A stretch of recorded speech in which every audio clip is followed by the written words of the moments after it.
Hello, everyone. Welcome back to today's story.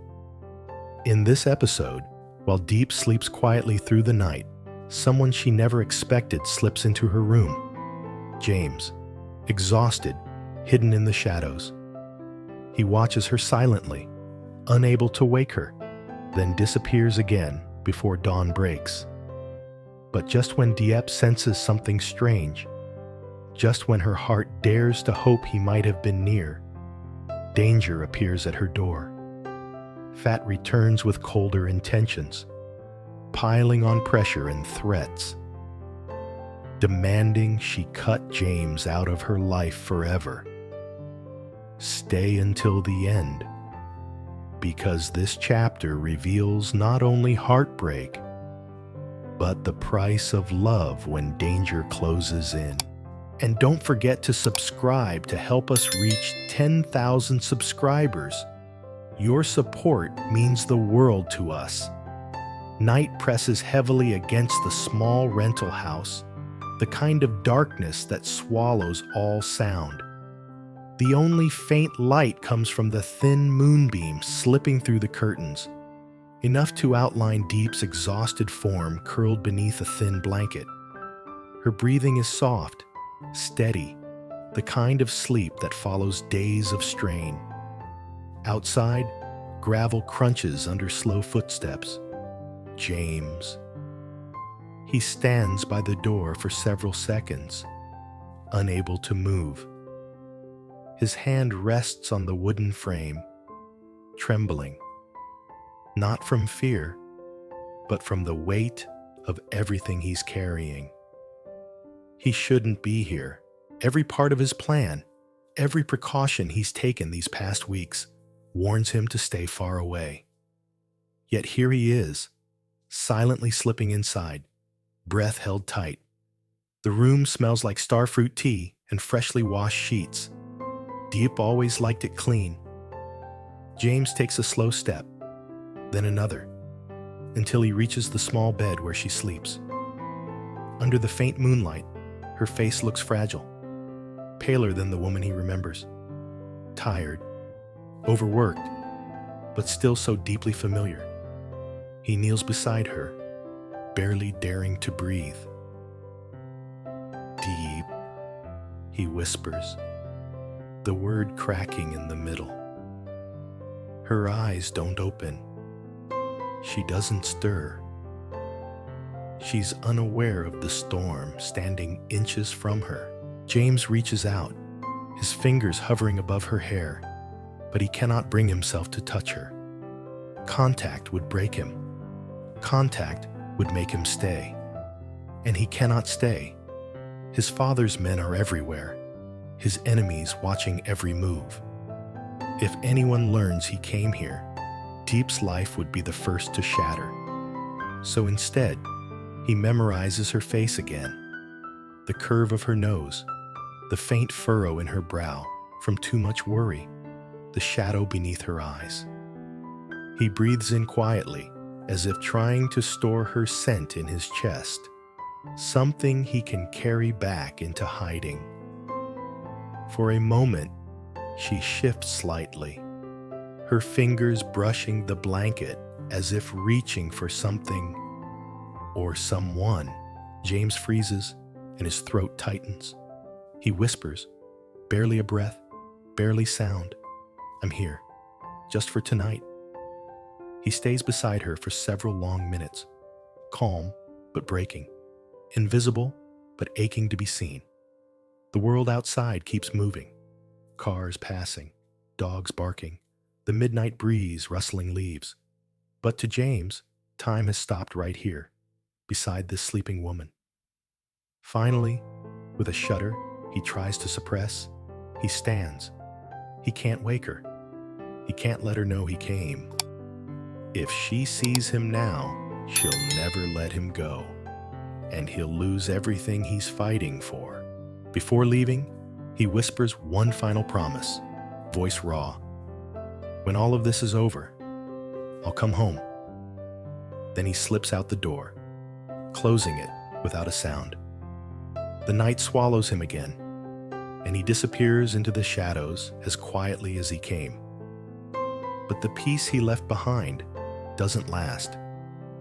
Morning burns through the windows far too early. Diep wakes with the heaviness of someone who didn't truly rest. Her throat feels tight, her eyes sting, and she senses something out of place, an unexplainable warmth lingering in the room, like a presence that vanished just moments before dawn. She shakes it off, telling herself the exhaustion is playing tricks on her mind. The market awaits. Bills wait. Life waits. She ties her hair quickly, grabs the basket of guavas she picked at dawn, and heads out into the dusty morning air. The marketplace bursts with noise. Sellers shouting, children weaving through the crowd, motorbikes honking impatiently. Diep takes her usual spot, forcing a smile onto her face as she sets down the basket. Fresh guavas, sweet and crisp, try a piece. Her voice is bright, but beneath it, her chest aches with an emptiness she can't explain. As she hands guava samples to customers, her thoughts drift to James. Where he is, whether he's eating, whether he's safe, whether he'll ever come back. Moments of hope flicker between transactions, like the sunlight bouncing off the metal roofs. She tells herself she must be strong, the same way James is strong somewhere far away. But strength feels heavier today. She's wiping sweat from her forehead when a shadow falls across her stall. Diep looks up, and her stomach drops. A tall man in a crisp shirt stands in front of her, expression sharp and unreadable. Phat, the same man who cornered her last month. The same man who claimed he and James were friends, but carried the coldness of someone used to breaking people down. Diep's pulse spikes instantly. Phat doesn't greet her. He simply glances at the guavas, then at her trembling hands. "You're busy," he says flatly. "We need to talk. Now." I'm working," Diep replies, trying to steady her breath. "Can we talk later?" Phat leans in, voice dropping low. "It isn't a request." She swallows. Fear coils in her chest. She nods reluctantly, telling the old vendor next to her she'll step away for a moment. Phat walks ahead, cutting through the crowd without looking back. Diep follows slowly, each step heavier than the last. They stop behind an empty, sun-faded storage shed. The noise of the market feels far away here, muffled, distant, drowned beneath the tension tightening the air. Phat turns to her. "Where was James last night?" Diep blinks, startled. "What? Don't lie to me." His tone is ice. Diep's breath catches. She shakes her head quickly. "I didn't see him. He's abroad. He's been abroad for weeks." Phat steps closer, his shadow swallowing hers. "You think hiding the truth protects him?"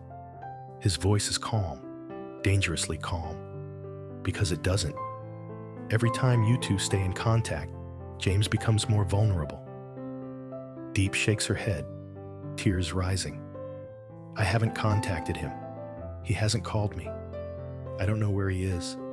I swear." Phat studies her face, searching for any flicker of deception. Then he sighs coldly, as if disappointed. "Then listen carefully," he says, straightening his sleeves. "You need to end whatever is left between you. Immediately, permanently." Her heart collapses into itself. Diep whispers, "Why are you doing this?" "Because James has a target on his back," Phat replies. "And you, whether you realize it or not, make him weaker. The more he clings to you, the more he hesitates, the more mistakes he makes. Diep shakes her head furiously. No, I'm not a weakness. To him you are, Phat says coolly. And unless you leave his life completely, he will never survive what's coming. The words hit her like a blow to the chest. Her knees weaken. Her fingers scratch at her palms until they hurt. She tries to speak, but only a small, broken sound escapes. Please, don't do this. I'm not the one doing it, Phat replies. You are. Choose James's safety, walk away, or choose your selfishness and watch him fall. Her breathing stutters, each inhale sharper than the last. She feels trapped, crushed, cornered. She knows Phat isn't bluffing, and for the first time, she truly fears for James's life. Her voice trembles. If I leave him, you promise he'll be safe? Phat nods once. Cold, final. Diep's tears fall silently. Her world cracks open. Her love fractures. And she whispers the words that destroy her. I'll do it. Phat's expression doesn't soften, doesn't change. He simply turns, hands in pockets, and walks away, leaving Diep collapsed against the wall, body shaking, breaths short and painful. The noise of the market returns, but it feels distant, as if she's underwater. For the first time in her life, Diep feels truly alone. The world feels strangely hollow when Diep returns to her guava stall. People are still talking, bargaining, laughing, yet everything sounds muffled, like she's trapped inside a thick glass shell. She forces a smile when a customer approaches, but her hand shakes as she cuts a sample. Are you okay? The woman asks. Diep nods quickly, too quickly, just a little tired. But inside, she's unraveling. Every word Phat said keeps echoing in her mind, each repetition cutting deeper. Choose James's safety. Walk away. She wipes the corner of her eye discreetly and tries to focus on the rhythm of her work. Slice, hand, smile. Slice, hand, smile. But no amount of routine can steady the tremor in her chest. The truth settles like a stone.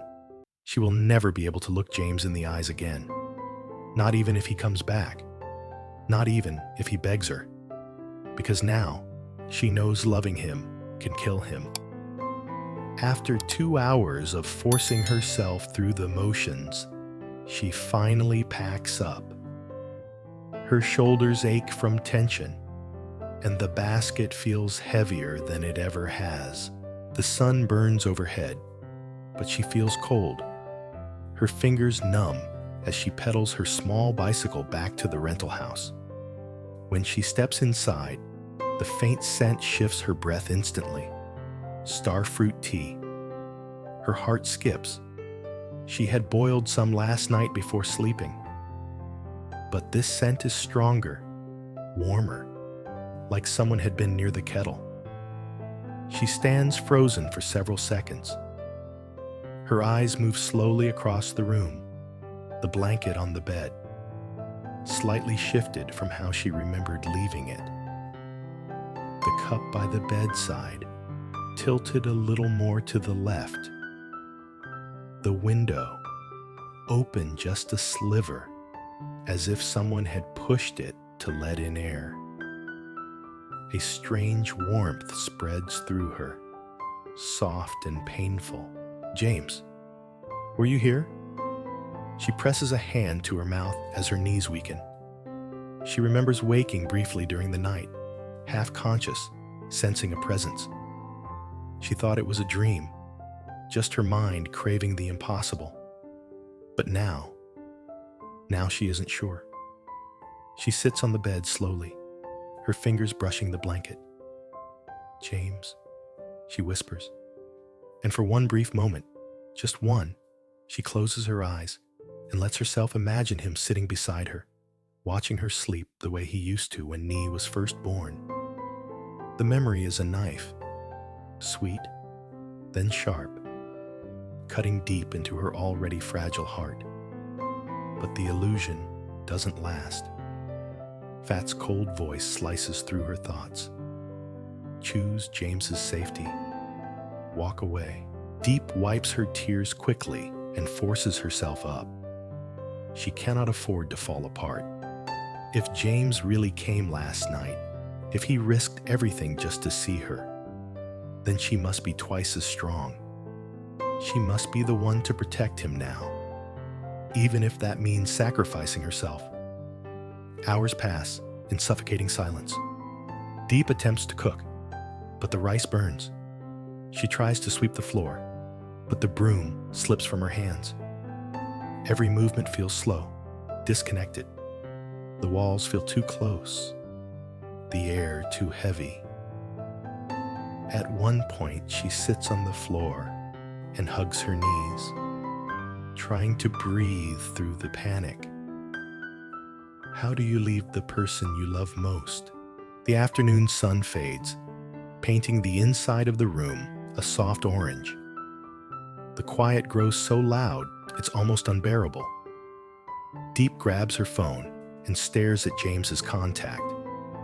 Her thumb hovers over the call button, but she forces herself to put the phone face down. She repeats under her breath, "I'm doing this for him. For him. For him." The words tremble so much they barely hold shape. A sudden knock cuts through her chanting. 3 slow, deliberate knocks. Diep's blood turns cold. Her breath stops halfway in her chest. For a second, she thinks it might be James, that he came back. She wants it to be him. She aches for it to be him. She rushes to the door, hands trembling as she unlocks it. But when she opens it, her hope dies instantly. Phat stands there, not smiling, not threatening, just watching her with an unreadable expression. Her voice barely comes out. "Why are you here?" Phat steps inside without waiting. Diep backs away, clutching the edge of the table to stay steady. "You looked shaken this morning," he says simply, closing the door behind him. "I came to confirm that you understood what we discussed." She nods stiffly. "I said I would do it." Phat studies her, his gaze cold yet precise. "Good. Then I need you to start now." Diep's breath catches. "What do you mean?" "Cut all communication. Make it clear that you want nothing to do with him. If he ever returns, push him away. Painful or not, it must be final." Her hand flies to her mouth as a sob slips out. "I can't," she whispers. "I don't know if I can face him and lie to him like that." Phat's eyes narrow. This is the only way to keep him alive. You think James has the luxury to fall apart? To doubt? No. If you hesitate, he hesitates. If you crumble, so does he. And he cannot afford that, not with the enemies surrounding him. Diep flinches. His words are harsh, but everyone hits a truth she can't outrun. "But," she says through tears, "why do you care? Why are you doing this?" Phat looks away for a moment, jaw tightening. The silence stretches, heavy with an unexplained tension. Finally, he speaks. "Because James is fighting a war he cannot win if he's distracted. I may not show it, but I owe him. Protecting him, even like this, is the only thing I can do." Diep stares at him, stunned. There's no warmth in his tone, no softness, but there is something real, something heavy. "Do this for him," Phat says quietly. "Even if he hates you, even if you break." Diep trembles violently, tears spilling uncontrollably. Her voice cracks like shattered glass. I already feel broken.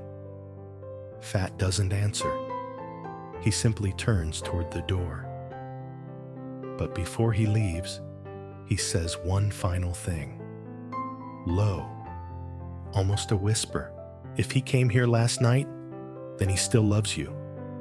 Make that the reason you let him go. Diep's entire body collapses inward. Her breath catches. Her vision blurs, and she feels the room tilt. She wants to scream. She wants to run after James and tell him not to disappear again. She wants to hold him until every danger fades.